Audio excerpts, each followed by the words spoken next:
the king. Off the king. Desliga o rei ou fora do rei. The power demanded the bastard.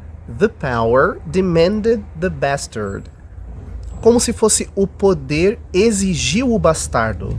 The king the fairy does mad. The king of fairy goes mad.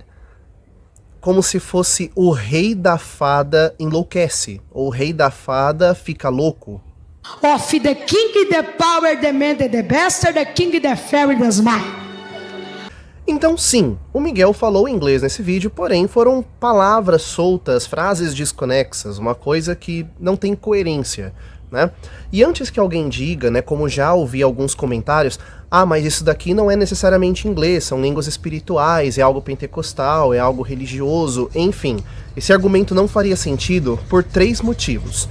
O primeiro deles, porque antes dele entregar a tal da profecia em inglês, ele deixou claro que ele diria na língua em que o casal ali iria viajar. Ele estava profetizando que um casal iria aos Estados Unidos e ele deixou claro que ele ia falar na língua do país para onde eles iriam. Confere aí. Eu falo na linguagem do país, vocês vão pisar. Of the king the power demanded the bastard. The king the fairy does mad. Porque a bandeira da América rola sobre vocês.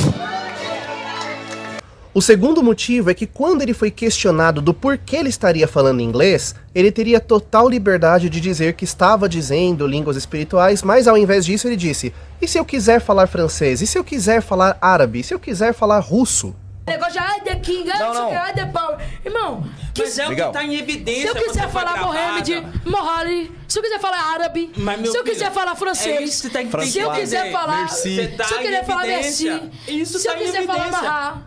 E o que fere o seio da igreja por causa disso, irmão? E o terceiro motivo pelo qual não poderia ser línguas espirituais é porque o próprio Miguel confessou que estava imitando o pastor Marcinho, que é o seu pastor presidente e mentor.